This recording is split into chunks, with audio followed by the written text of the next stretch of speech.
Well, Morgan, I understand that they turn those over in January to the Justice Department, but I guess there's some internal government barrier to communicating across those two departments.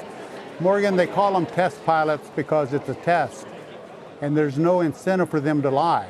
As a matter of fact, you want their rigorous, thorough investigation and give you the feedback, because you can't BS in aviation. If you're running out of fuel, adjusting the fuel quantity indicator doesn't help you. And so the facts and data that they produce are shared within the company. It may be disappointing, but you definitely don't lie.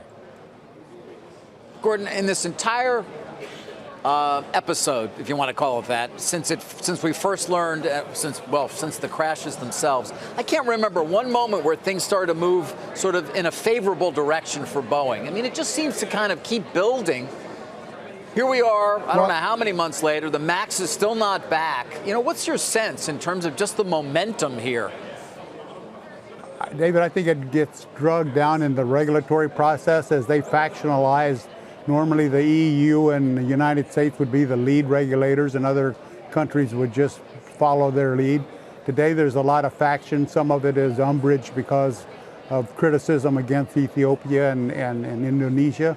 A whole lot of issues are at stake, and that's dragging what I would say an objective assessment down to make it 9 months when it should have been 2 months. But I'm not saying there are things that were not wrong, but we're now not fixing technical things. We're arguing about who's right and who's wrong.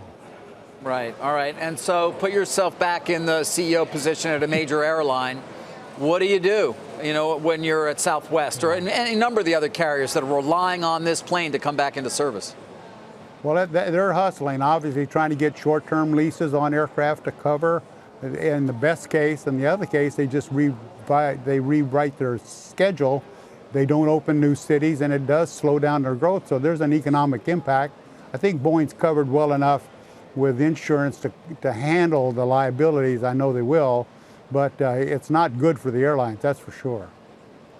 Are you surprised that Boeing hasn't, at least in an official capacity, pushed back its target timeline for when it's going to have the 737 MAX up and recertified and flying again? Well, Morgan, it's not up to them. It's up to a bunch of people. Now, I understand it's going over to the Senate, so you can imagine how knowledgeable they are about the technical aspects of airplanes and the questions they'll ask. So it's almost impossible to forecast what's going to happen in a regulatory or a legislative environment. I wonder, I mean, we've talked about it so much over the last couple of months, but all the technology that's gone into this plane around MCAS and just the role that has played, and certainly it seems like so much of what has hinged on this investigation is what's pilot error versus what is potentially maybe poor design that led to pilot error. As someone who has piloting experience and given just the drips and drabs and the reports that we're getting along the way, how do you see it? Well, I think there's some of both, but primarily I would look to the pilot qualifications and training. You know, automobile accidents are usually caused by the drivers, and that's also true in aircraft accidents. At the same time, I don't want to say everybody's blameless, but quite frankly, memory checklists are part of getting your ticket or your license endorsed to fly an airplane, and runaway stabilizer trim is part of every pilot's memory checklist. In these both instances, they weren't run. The cutout switches weren't thrown, the autopilots were left on, throttles were left on. So it was bizarre behavior by the pilots, but of course those companies resent any criticism of their professional operation, so you get this tit for tat, and that's what we have here. But they have fixed the airplane, and the airplane's ready to go, I'm pretty sure.